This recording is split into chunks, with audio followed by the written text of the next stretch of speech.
الحمد لله نحمده ونستعينه ونستغفره ونعوذ بالله السميع العليم من الشيطان الرجيم من همزه ونفخه ونفثه أما بعد آج ہم جس موضوع پہ بات کریں گے وہ ہے توبۃ نصوح۔ اس کا مطلب ہے کہ خالص توبہ۔ تو آج ہم توبہ کے حوالے سے بات کریں گے اور دیکھیں گے کہ خالص توبہ کیسے ہوتی ہے، اور پھر توبہ کی شرائط کیا ہیں، اور توبہ کون لوگ کرتے ہیں، اور پھر یہ کہ اللہ تعالیٰ نے ان کے بارے میں قرآن پاک میں کیا فرمایا۔ تو سب سے پہلے اگر ہم دیکھیں کہ توبہ کہتے کسے ہیں، تو توبہ کا مطلب ہوتا ہے پلٹنا، یعنی رجوع کرنا، غلطی سے، گناہ سے، خطا سے منہ موڑ لینا، گناہوں سے منہ موڑ کر رب کی طرف رخ کر لینا، رب سے معافی چاہنا، یہ ہے توبہ۔ ایک انسان کو اپنی انسانیت کا احساس ہو جائے، ایک انسان کو اپنی غلطی کا احساس ہو جائے، وہ اسے شرمندگی ہو، ندامت ہو، پشیمانی ہو، اور پھر اعتراف کرنا اور آئندہ کبھی نہ کرنے کا اعتراف کرنا، یہ چیزیں، یہ سب پوائنٹس جو ہیں یہ توبہ میں آتے ہیں۔ توبہ اصل میں رب اور بندے کے درمیان ہونے والے خلا کو پر کرتی ہے۔ جب انسان بہت زیادہ گناہ کر لیتا ہے تو انسان اللہ تعالیٰ سے بہت دور ہوتا جاتا ہے، اور توبہ ایسی چیز ہے جو درمیان میں خلا آیا ہوتا ہے اسے ختم کر دیتی ہے، دور کر دیتی ہے، اور انسان کو اپنے رب کے قریب کر دیتی ہے۔ یہاں جو توبہ کرنے کے لیے کہا گیا توبۃ النصوح، سورۃ تحریم کی آیت نمبر 8 میں، یا ایھا الذین آمنوا توبوا الی اللہ توبۃ نصوحا، کہ لوگوں جو ایمان لائے ہو اللہ سبحانہ و تعالیٰ سے خالص توبہ کر لو۔ بعید نہیں کہ اللہ تمہاری برائیاں تم سے دور کر دیں اور تمہیں ایسی جنتوں میں داخل فرما دیں جن کے نیچے نہریں بہہ رہی ہوں گی۔ یہ وہ دن ہوگا جب اللہ اپنے نبی کو اور جو ان کے ساتھ ایمان لائے رسوا نہیں کرے گا۔ ان کا نور ان کے آگے آگے اور ان کے دائیں جانب دوڑ رہا ہوگا، اور وہ کہیں گے کہ ہمارا نور مکمل کر دے اور ہم سے درگزر فرما، تو ہر چیز پر قدرت رکھتا ہے۔ سورۃ ہند کی آیت نمبر 8 کا ترجمہ آپ کے سامنے رکھا، جس میں اللہ سبحانہ و تعالیٰ انسانوں کو خالص توبہ کرنے کا حکم دیتے ہیں کہ خالص توبہ کر لیں، تو اس کے نتیجے میں کیا ہوگا کہ اللہ تعالیٰ برائیاں دور کر دیں گے، جنتوں میں داخل فرمائیں گے، اور اللہ تعالیٰ نے اس کی تصویر کشی بھی کی کہ ایسی جنتیں جن کے نیچے نہریں بہہ رہی ہوں گی۔ اور یہ وہ دن ہوگا جب اللہ تعالیٰ اپنے نبیوں کو جو ان کے ساتھ ایمان لائے تھے انہیں رسوا نہیں کرے گا، اور ہم سب رسوائی سے بچنا چاہتے ہیں تو راستہ اللہ تعالیٰ نے دکھلا دیا، توبہ کا راستہ ہے۔ اور اللہ تعالیٰ کہتے ہیں کہ ان کے لیے نور ہوگا، ان کے آگے آگے، ان کے دائیں جانب، اور وہ کہیں گے اللہ تعالیٰ سے، اس سے دعا کریں کہ اللہ ہمارے نور کو مکمل کر دے، ہم درگزر فرما، اور اللہ تعالیٰ ہر چیز پر قدرت رکھتا ہے۔ تو خالص توبہ کا یہاں پہ حکم دیا گیا۔ اگر انسان کو ندامت نہیں ہوتی نا تو وہ توبہ نہیں کر سکتا۔ اس توبہ کے لیے سب سے پہلے احساس کا ہونا بہت زیادہ ضروری ہے۔ احساس کس چیز کا؟ گناہ کا احساس، کہ انسان کو شرمندگی ہو کہ اس نے غلطی کی ہے، تو توبہ پھر انسان کو پاک کر دیتی ہے۔ ایسی توبہ جو انسان کو دھوکہ نہ دے، مخلص توبہ جس کے بعد انسان خود بھی اپنے آپ کو ہلکا پھلکا محسوس کرے، اسے فیلنگ آئے کہ واقعی میں میرے گناہ اللہ تعالیٰ نے دھو دیے اور آئندہ میں گناہ نہیں کروں گی۔ توبہ جو ہے وہ انسان کے گناہوں کی جگہ لے لے، اتنی توبہ کرنی ہے، اور پھر اتنی پشیمانی کے ندامت کی پستی میں انسان آ جائے، ایسی توبہ پھر انسان کو پاک کر دیتی ہے۔ جو انسان خطا کو خطا نہیں سمجھتا، اس کا مطلب ہے اسے گندگی سے نفرت نہیں ہے۔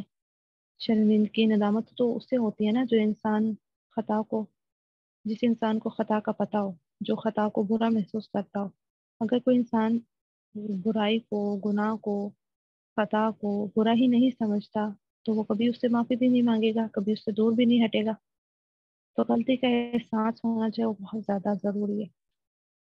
ایک بار آپ صلی اللہ علیہ وسلم سے پوچھا گیا کہ گناہ کیا ہے، تو آپ صلی اللہ علیہ وسلم نے فرمایا جو تیرے دل میں کھٹک پیدا کرے۔ تو انیشلی جب انسان کوئی برائی کرتا ہے نا، کوئی گناہ کرتا ہے، تو اس کے اندر ایک نوٹنگ ضرور ہوتی ہے، جو اللہ تعالیٰ نے ہر انسان کے اندر ایک چیز رکھی ہے۔ اس کا نفس جو ہے اسے ایک بار، اس کا ضمیر جو ہے وہ ملامت ضرور کرتا ہے کہ یہ برائی ہے یا اللہ تعالیٰ کے حکم کی نافرمانی ہو رہی ہے۔ تو اگر کوئی شخص اس نوٹنگ کو محسوس کر لیتا ہے اور سمجھ لیتا ہے تو وہ تو گناہ سے بچ جاتا ہے، لیکن جو اگنور کر دیتا ہے تو ظاہری بات ہے وہ گناہ میں چھوٹے چھوٹے گناہوں سے ہوتا ہوتا پھر بڑے گناہوں کی طرف چلا جاتا ہے، پھر اسے گناہ نہیں لگتے ہیں، پھر وہ یہی سمجھتا ہے کہ یہ سوسائٹی میں رہنے کے لیے ضروری ہے، یا پھر اپنے آپ کو اچھا دکھلانے کے لیے یہ کرنا ضروری ہے، یا پھر یہ کہ دنیا میں رہنے کے لیے ضروری ہے۔ یہ سب انسان کے اپنے دلائل ہے اپنے آپ کو مطمئن کرنے کے۔ اور اسی طرح سے ایک حدیث آتی ہے جس میں آتا ہے کہ جب انسان گناہ کرتا ہے تو اس کے دل پر سیاہ دبا لگ جاتا ہے۔ اگر انسان توبہ کر لیتا ہے تو دبا دھل جاتا ہے، اور اگر توبہ نہیں کرتا تو پورا دل آہستہ آہستہ سیاہ ہو جاتا ہے۔ تو سیاہ دلوں پر پھر نیکی کی باتیں اثر نہیں کرتی ہیں، اسی طرح سے ٹکرا کے واپس آ جاتی ہیں، جیسے ہم گیند کو دیوار پر مارے اور وہ ٹکرا کر واپس آ جاتی ہے۔ کہ انسان ان مجلسوں میں بھی جا رہا ہے، وہ سن بھی رہا ہے، لیکن اس پہ اثر نہیں کر رہا، اس کا قرآن اس کے دل میں نہیں اتر رہا۔ تو اس کی وجہ یہ ہے کہ گناہوں کی کثرت ہے جس کی وجہ سے اثر نہیں کر رہا۔ تو اس صورت میں کیا ہوگا؟ دوا چاہیے۔ دوا کیا ہے؟ توبہ ہے۔ توبہ کے واجبات بھی ہیں، یعنی توبہ کریں کس طرح سے، کیسے توبہ جو ہے وہ اللہ تعالیٰ قبول فرماتے ہیں۔ تو توبہ کی 3 شرائط ہیں اگر گناہ کا تعلق جو ہے وہ اللہ تعالیٰ کے ساتھ ہے۔ جس میں پہلی شرط یہ ہے کہ انسان اس گناہ کو چھوڑ دے، دوسری شرط یہ ہے کہ اس گناہ پر نادم ہو، اور تیسری یہ ہے کہ وہ پختہ ارادہ کرے کہ آئندہ وہ یہ گناہ کبھی نہیں کرے گا۔ اگر یہ 3 شرطیں توبہ کے اندر موجود ہوں گی تو ایسی توبہ اللہ تعالیٰ کے یہاں ضرور قبول ہوگی۔ اور اگر گناہ کا تعلق جو ہے وہ انسان کے ساتھ ہے تو اس میں 3 تو شرائط یہی ہیں جو آپ کے سامنے رکھی، کہ انسان گناہ کو چھوڑ دے، اپنے گناہ پر شرمندہ ہو، آئندہ نہ کرنے کا ارادہ کرے، عزم کرے۔ چوتھی شرط یہ ہے کہ جس صاحب حق کا حق مارا ہے اس کا حق واپس کیا جائے۔ کسی کی مال یا کوئی چیز ناجائز طریقے سے لی ہے تو وہ واپس کرے، تہمت لگائی ہے تو اسے اپنے اوپر لے۔ تو انسان کے تعلقات کے ساتھ اگر کوئی گناہ ہے تو پھر ان کو واپس کرنا ہوگا، اس کا ازالہ کرنا ہوگا دنیا میں ہی، پھر وہ والی توبہ جو ہے وہ والے گناہ کی توبہ اللہ تعالیٰ معاف فرمائیں گے۔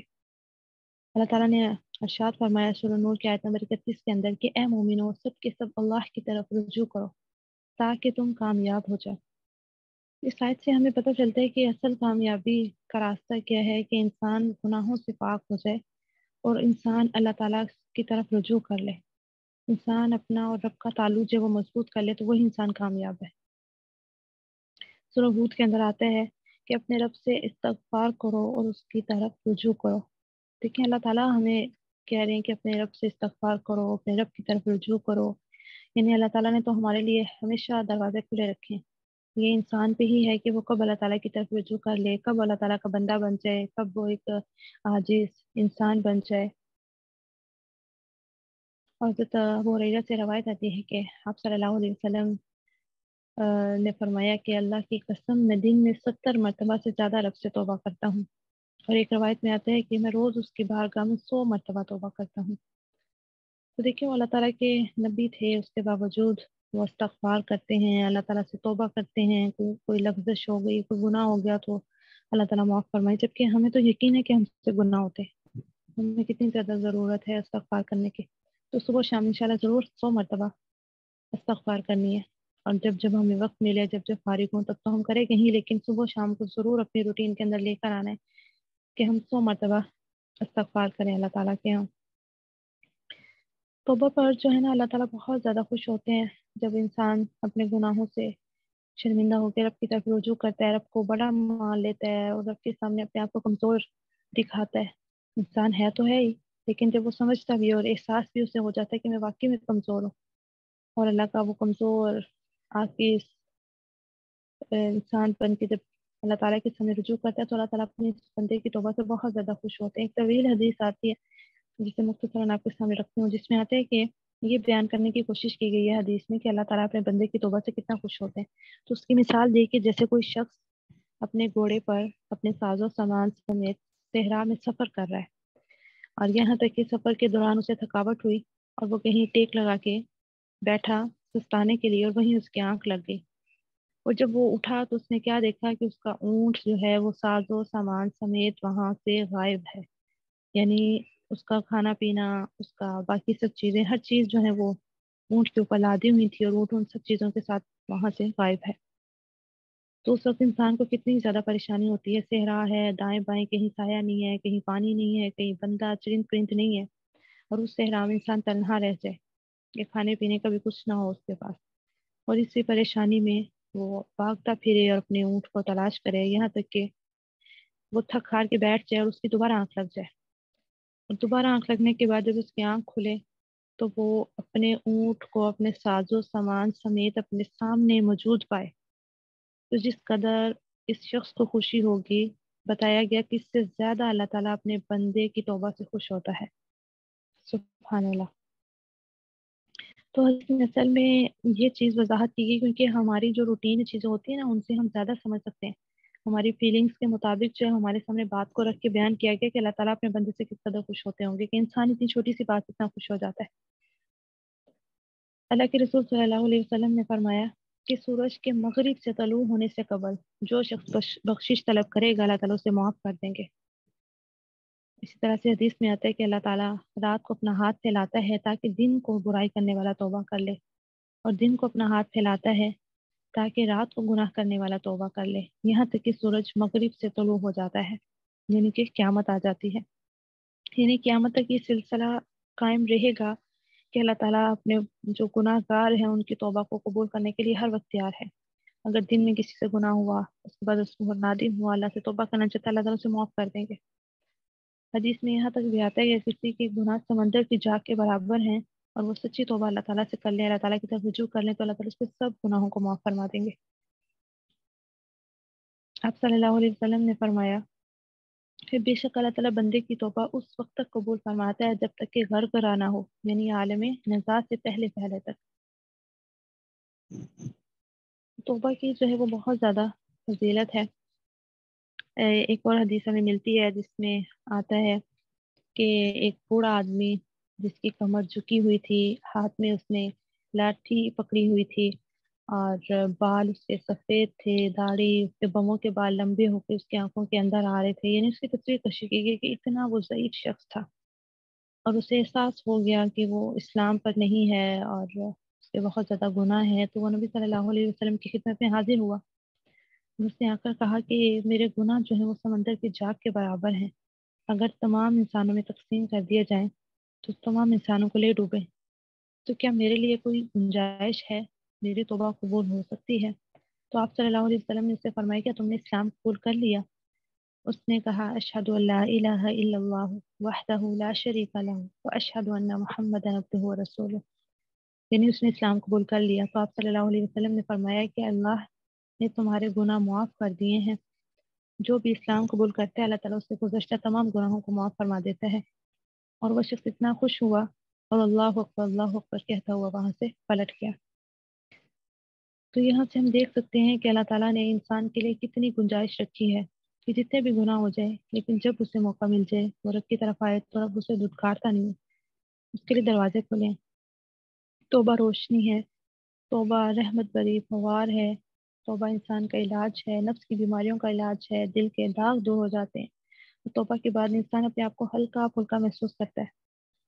سورۃ توبہ میں آتا ہے جس میں توبہ کرنے والوں کی فضیلت بیان کی گئی ہے کہ وہ لوگ ایسے ہیں جو توبہ کرنے والے، حمد کرنے والے، روزہ رکھنے والے، رکوع کرنے والے، سجدہ کرنے والے، نیکی کا حکم دینے والے، برائی سے روکنے والے، حدود کا خیال رکھنے والے ایسے مومن ہیں، انہیں خوشخبری سنا دو۔ تو خوشخبری سے مراد اللہ تعالیٰ کی بخشش بھی ہے، جنت کا مل جانا بھی ہے، جہنم سے نجات کا مل جانا ہے۔ تو یہاں پر اللہ تعالیٰ نے مومنین کی صفات بیان کی ہے جن میں آتا ہے کہ وہ توبہ کرتے ہیں، یعنی یہ نہیں، مومنین کا مطلب یہ نہیں ہوتا کہ ان سے کبھی گناہ سرزد نہیں ہوتے، لیکن یہ ہوتا ہے کہ وہ فوراً شرمندہ ہو جاتے ہیں، فوراً اللہ سے رجوع کر لیتے ہیں، انہیں احساس ہو جاتا ہے کہ ہم نے غلطی کی ہے، اور پھر وہ حمد کرتے ہیں، روزہ رکھتے ہیں، رکوع سجدے کرتے ہیں، نیکی کا حکم دیتے ہیں، برائی سے روکتے ہیں۔ ہم دیکھیں کہ کتنی اہم ذمہ داری ہے اس وقت ہماری کہ ہم نیکی کا حکم دیں اور برائی سے روکیں۔ حدود کا خیال رکھنے والے ایسے مومن ہیں، انہیں خوشخبری سنا دو۔ سورہ ہجر میں آتا ہے میرے بندوں کو آگاہ کر دو کہ یقیناً میں بخشنے والا، مہربانیاں کرنے والا ہوں، اور میرے عذاب بھی بڑے دردناک ہیں۔ اللہ اکبر۔ اللہ نے اپنی دونوں صفات یہاں پر اکٹھی کر دی، ایک طرف بخشش، مہربانی کی، اور دوسری طرف اللہ تعالیٰ نے ساتھ ہی بتا دیا کہ میرے عذاب بھی بڑے دردناک ہیں، کہ اگر توبہ نہیں کریں گے، رجوع نہیں کریں گے، ہٹ درمی دکھائیں گے، گناہ پہ ثابت قدم رہیں گے، تو پھر عذاب کے لیے بھی تیار رہیں۔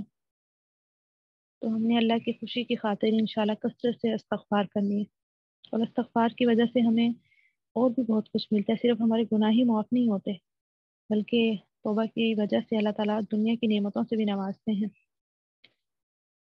آپ صلی اللہ علیہ وسلم نے فرمایا کہ ہر شخص قصوروار ہے، اور بہترین قصوروار وہ ہے جو توبہ کر لے۔ سورہ المائدہ میں آتے ہیں جسے نافرمانی کے بعد توبہ کر لی، اپنے اعمال کی اصلاح کر لی، اللہ اس کی طرف متوجہ ہوگا، بے شک اللہ بخشنے والا رحم کرنے والا ہے۔ تو کیا ہے کہ جو توبہ کر لیتا ہے اللہ تعالیٰ اس کے اعمال کو درست کر دیتے ہیں۔ اور ہمیں توبہ کی اگر ہم مزید ڈیٹیل میں جائیں تو ہمیں ایسے بھی ملتے ہیں کہ کچھ گناہ ایسے ہوتے ہیں جن کو اللہ تعالیٰ مٹا دیتا ہے، معاف کر دیتا ہے، اور اللہ تعالیٰ چاہے تو گناہوں کو نیکیوں میں بھی بدل دیتا ہے۔ اللہ اکبر۔ تو اللہ تعالیٰ کے لیے کچھ مشکل نہیں ہے، اللہ تعالیٰ کے لیے بہت وسعت ہے کہ اللہ تعالیٰ اپنے انسانوں کے ساتھ، بندوں کے ساتھ بہت اچھا اور رحم والا سلوک کرتے ہیں۔ لیکن انسان کو بس ضرورت ہے کہ وہ اپنے رب کے قریب رہے، اپنے رب سے رجوع کرے اور گناہوں سے بچتا رہے۔ آپ صلی اللہ علیہ وسلم نے فرمایا جسے لمبی عمر کے ساتھ انابت اللہ یعنی اللہ تعالیٰ کی طرف رجوع کرنا اور اخلاص سے عمل کی توفیق ملی، یہ اس کے لیے بہت ہی خوش بختی کی بات ہے۔ وہ بہت پیاری آیت ہے جسے آپ سب بھی جانتے ہوں گے، اور ہم سب کو بہت اچھا لگتا ہے وہ پڑھنا۔ قل یا عبادی الذین اسرفوا علی انفسہم لا تقنطوا من رحمت اللہ ان اللہ یغفر الذنوب جميعا ان اللہ غفور رحیم۔ اللہ تعالیٰ کہتے ہیں کہ اے میرے بندو، اب دیکھیں یا عبادی الذین، یعنی اللہ تعالیٰ نے یہ نہیں کہا ہے بندو اور مسلمانوں، بلکہ کہا اے میرے بندو جنہوں نے اپنے جانوں پر زیادتی کی ہے، لا تقنطوا من رحمت اللہ، اللہ تعالیٰ کی رحمت سے مایوس نہ ہو۔ اللہ اکبر۔ خود اللہ تعالیٰ کہہ رہے ہیں کہ میری رحمت کی اتنی وسعت ہے کہ آپ کو اس سے مایوس ہونے کی ہرگز ضرورت نہیں ہے۔ اللہ تعالیٰ کہتے ہیں میں تمہارے تمام یغفر الذنوب جمیعا، تمام کے تمام گناہ معاف کر سکتا ہوں۔ ان اللہ غفور الرحیم، پھر اللہ تعالیٰ نے ساتھ ہی اپنا تعارف کروایا کہ بے شک اللہ بخشنے والا، رحم کرنے والا ہے۔ اور اگر ہم قرآن کا آغاز دیکھیں تو اللہ تعالیٰ نے قرآن کا آغاز بھی اپنی انہی صفات سے کیا، رحیم سے، رحمان سے۔ تو اللہ تعالیٰ کی جو رحمت ہے، اللہ تعالیٰ کہتے ہیں کہ میرے غضب پہ حاوی ہے، کہ ایسا نہیں ہوتا کہ ہم گناہ کرتے ہیں تو اللہ تعالیٰ فوراً ہمیں سزا دیتے ہیں، یا اللہ تعالیٰ فوراً ہم پہ غضبناک ہو جاتے ہیں، بلکہ بہت مہلت دیتے ہیں۔ اور اللہ تعالیٰ کی رحمت پہلے ہے ہمارے لیے۔ جب انسان جو ہے وہ اللہ تعالیٰ کی طرف رجوع نہیں کرتا ہے تو پھر یہ ٹائم آتا ہے کہ پھر اللہ تعالیٰ انسان کو سزا دیتے ہیں، اور پھر ایسا پکڑتے ہیں کہ جیسا کوئی پکڑنے والا نہیں پکڑ سکتا۔ پیر بھی کرو اس بہترین چیز کی جو تمہاری طرف، تمہارے رب کی طرف سے بھیجی گئی ہے، اس سے پہلے کہ تم پر بدترین عذاب آ جائے اور تمہیں خبر تک نہ ہو۔ تو یہاں پر اس سے مراد یہ ہے کہ اللہ تعالیٰ کی طرف سے جو ہدایت بھیجی گئی، جو کتاب بھیجی گئی، اس کی پیروی کی جائے۔ اگر ہم اللہ تعالیٰ کے احکامات کی پیروی نہیں کریں گے، جو اللہ تعالیٰ نے ہمیں سلیبس دے دیا اس سلیبس کو فالو نہیں کریں گے، تو پھر اللہ تعالیٰ نے کہا کہ انہیں کچھ خبر دے دو کہ بدترین عذاب ہے۔ اللہ تعالیٰ ہمیں ایسے عذاب سے بچائے۔ تو اللہ تعالیٰ کی رحمت سے جو ہے مایوس نہیں ہونا، بلکہ اللہ تعالیٰ کی طرف رجوع کرنا ہے۔ بعض اوقات شیطان جو ہے نا وہ انسان کو مایوس کرتا ہے، اور وہ کہتے ہیں کہ آپ کے تو گناہ ہی بہت زیادہ ہو گئے، تو کیسے معافی ہوگی۔ یہ انسان کو گلٹ میں لے جاتا ہے، اور انسان بہت زیادہ غمگین ہو جاتا ہے کہ پتہ نہیں میرے لیے کوئی راستہ ہے یا نہیں۔ تو اللہ تعالیٰ نے خود کہہ دیا ہے کہ مایوس ہونے کی ضرورت نہیں ہے۔ اللہ کی رحمت جو ہے وہ اس کے غضب پہ حاوی ہے۔ جب بھی توبہ کریں گے، جتنے بھی گناہ ہوگے، بس آج ارادہ کر لیں کہ انشاءاللہ اللہ سے سچی توبہ کرنی ہے، اور آئندہ ہم نے گناہ نہیں کرنا، اللہ کی نافرمانی والے کام نہیں کرنے۔ اور ہم نے پہلے بھی احادیث دیکھی جس میں رمضان کے حوالے سے ہم نے بات چیت کی تھی۔ آپ صلی اللہ علیہ وسلم کی حدیث کہ جس نے رمضان پایا اور اس میں بھی وہ اپنی توبہ نہ کروا سکا تو وہ نامراد ہو گیا، یعنی اس نے تو ضائع کر لیا اپنا سب کچھ، اسے خسارے میں چلا گیا۔ وہ خسارہ کیا، ٹوٹل لاس کو کہتے ہیں۔ تو رمضان کا مہینہ الحمدللہ ہمارے پاس موجود ہے، ہم رمضان کے مہینے میں ہیں، اللہ کی رحمتیں ہیں، بخشش کے دروازے کھلے ہیں، جہنم کے دروازے بند ہیں، جنت کے کھلے ہیں، ہمارے پاس بہت سے مواقع ہیں۔ تو انشاءاللہ سچی توبہ کرنی ہے آج، اپنے لیے بھی، اپنے والدین کے لیے بھی، اپنے بہن بھائیوں کے لیے بھی، اپنے اساتذہ کے لیے بھی، سب کی طرف سے اللہ تعالیٰ سے معافی مانگنی ہے اور امت کی طرف سے بھی. تو اس وقت خصوصاً ہم نے توبہ کرنے کی بہت زیادہ ضرورت ہے. جس حالات ہیں اور جو کچھ اس وقت ہو رہا ہے، جیسے بارشوں کی بہت کثرت ہے، پھر سے بارشیں ہو رہی ہیں، اور پھر اولے جو ہے وہ بہت زیادہ ژالہ باری ہو رہی ہے، فصلوں کا نقصان ہو رہا ہے. تو اللہ تعالیٰ سے سچی توبہ کریں کہ اللہ تعالیٰ ہمارے ملک کے حال پہ رحم کریں اور لوگوں پہ رحم کریں، اور جو غریب ہیں اللہ تعالیٰ اپنی جناب سے ان کی مدد کریں. انسان تو انسانوں کی کوئی مدد نہیں کر سکتے ہیں. اللہ تعالیٰ اپنی جناب سے انہیں عطا کریں اور انہیں ذلت اور رسوائی سے بچائیں. کیسے غریبی میں لوگ ایک ایک بوری آٹے کے لیے کیسے ذلیل ہو رہے ہیں، مارے کھا رہے ہیں، پتہ نہیں کتنا ظلم زیادتی ہو رہا ہے. اسی وجہ سے اللہ تعالیٰ کی طرف سے جو یہ نشانی ہے، اللہ تعالیٰ قرآن پاک میں کہتے ہیں کہ میں چھوٹے چھوٹے عذاب بھیجتا ہوں تاکہ انسان سمجھ جائے اور بڑے عذاب سے بچے. تو یہ اللہ تعالیٰ کی طرف سے ناراضگی کا اظہار ہے. جو اس وقت حالات چل رہے ہیں، رمضان کا مبارک مہینہ بھی ہے، لیکن دوسری طرف جو ہے وہ ہمیں اللہ تعالیٰ کی طرف سے ایسے علامات بھی نظر آ رہی ہیں. تو ہمیں سچی توبہ کرنی ہے اور گناہ سے بچنا ہے. انشاءاللہ جتنا ممکن ہوا جتنی کوشش کرنی ہے، ضرور بچنا ہے. اپنے چھوٹوں کو بچانا ہے، انہیں احساس کرانا ہے کہ برائی کیا اور نیکی کیا ہے. چھوٹے ہوتے سے اگر آپ نیکی اور اچھائی کے فرق بتائیں گے تو انشاءاللہ ہمارے لیے بھی صدقہ جاریہ ہوگا اور اگلوں کی بھی زندگی جو ہے وہ فائدے میں آئے گی. آپ صلی اللہ علیہ وسلم نے فرمایا کہ مجھے ساری دنیا اور ہر چیز کے ملنے سے اتنی خوشی نہ ہوتی جتنی اس آیت کے اترنے سے ہوئی تھی کہ جس نے شرک کیا ہو اگر وہ توبہ کرے تو اس کی بھی توبہ اللہ تعالیٰ قبول کر لیتے ہیں. یعنی شرک سب سے بڑا گناہ ہے. اللہ تعالیٰ کہتے ہیں اگر کوئی شرک کے بعد بھی توبہ کرتا ہے تو میں اس کی توبہ بھی قبول کر لیتا ہوں. لیکن قیامت والے دن جو ہے وہ شرک معاف نہیں ہوگا. اور شرک جو ہے وہ صرف مشرک یا کافر ہی نہیں کرتے ہیں، ہم مسلمان بھی شرک کرتے ہیں. بہت سی ایسی چیزوں میں ہم اللہ تعالیٰ سے شریک ٹھہرا جاتے ہیں. چھوٹے لیول کا شرک آپ کہہ لیں، شرک اصغر ہم بھی کرتے ہیں. تو شرک اصغر جو ہے وہ شرک اکبر تک پہنچا دیتا ہے. اس حوالے سے بھی ضرور علم حاصل کریں کہ شرک کی کیا اقسام ہے. آپ اگر اس حوالے سے سیکھنا چاہیں تو چینل پہ پورا لیکچر موجود ہے جس میں شرک کے حوالے سے گائیڈ لائن دی گئی ہے، توحید کے اوپر اور شرک کے اوپر بات کی گئی ہے. تو آپ ضرور وہاں سے فائدہ حاصل کر سکتے ہیں. اللہ تعالیٰ صرف ان لوگوں کی توبہ قبول فرماتا ہے جو نادانی کی وجہ سے گناہ کر بیٹھیں، پھر جلد ہی اس سے باز آ جائیں اور توبہ کریں تو اللہ تعالیٰ جلد ہی انہیں درگزر فرماتا ہے. اس آیت میں بہت اہم بات بیان کی گئی. اللہ تعالیٰ کہتے ہیں کہ اللہ تعالیٰ صرف ان لوگوں کی توبہ قبول فرماتا ہے جو نادانی کی وجہ سے گناہ کر بیٹھے.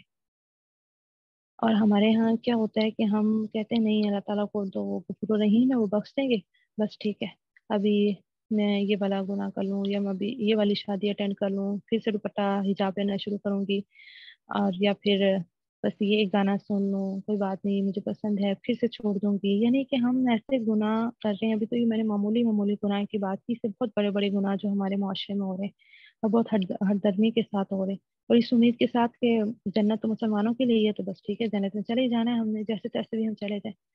تو ایسے لوگوں کے لیے جو اللہ تعالیٰ نے سزا کی بھی بات کی کہ اللہ تعالیٰ جو ہے ان سے درگزر فرماتا ہے جو غلطی سے گناہ کر بیٹھتے ہیں اور فوراً نادم ہو جاتے ہیں، انہیں فوراً احساس ہو جاتا ہے، فوراً اللہ سے رجوع کر لیتے ہیں، یا اللہ ہم سے غلطی ہوگی ہمیں معاف فرما دیجیے. سورہ نساء کی آیت ہے. توبہ جو ہے نادانی کے گناہ پر ہوتی ہے. یہ چیز ہمیں اس آیت سے وضاحت واضح طور پہ پتہ چل رہی ہے. تو اس لیے گناہوں سے بچنا ہے اور گناہ کو سمجھنے کی کوشش کریں. ہم اگر اپنے فنکشنز کی بات کریں، جیسے شادی بیاہ کے فنکشنز ہیں، تو اس میں ایسا لگتا ہے کہ جیسے گلے میں دوپٹہ ڈالنا، بالوں کو کھلا چھوڑنا، یہ سب جو ہے وہ شادی کا حصہ ہے اور لازم و ملزوم ہے. اس کے بغیر شادی کا فنکشن اٹینڈ نہیں ہوگا. تو آپ اپنی بچیوں کو ضرور سمجھائیں، اگر خود بھی ایسا کرتے ہیں تو بھی ارادہ کریں کہ آئندہ اس گناہ سے باز رہنا. آپ سر پہ حجاب لے کے جائیں گے نا تب بھی شادی اٹینڈ ہو جائے گی، تب بھی کھانا مل جائے گا، تب بھی سب کچھ ہو جائے گا. لیکن اگر اللہ کی نافرمانی کر کے جائیں گے تو گناہ جمع کر لیں گے، اور اللہ کی نافرمانی کرنے والے انسان سے پھر اللہ محبت نہیں کرتا. تو جس سے گناہ کا پتہ چل گیا، ایک تو پتہ تھا کہ آپ کو گناہ کا احساس ہی نہیں تھا، آپ نے دیکھا سارے گھر والے کر رہے ہیں آپ بھی کرتے رہے وہی کچھ، لیکن اب آپ کو پتہ چل گیا یہ گناہ میں آتا ہے تو پھر اس سے باز آ جائے. ہمارے یہاں کیا ہوتا ہے کہ مائیں خود تو دوپٹے لے کے بیٹھی ہوتی ہیں لیکن بچیوں کے لیے انہوں نے آزادی دی ہوتی ہے کہ بس ٹھیک ہے اب سب کر رہے ہیں تو انہوں نے بھی تو کرنا ہی ہے. لیکن آپ اپنی بچی کو سمجھائیں گے تو کبھی بھی وہ اللہ کی نافرمانی نہیں کرنا چاہیں گی. تو اس لیے بتائیں، اگرچہ 100 لوگوں میں صرف ایک بچی حجاب لے کے بیٹھی ہے نا، تب بھی سب لوگوں کے دل میں اس کی عزت ضرور ہوگی. بظاہراً وہ بے شک یہ کہیں کہ یہ دیکھیں انہوں نے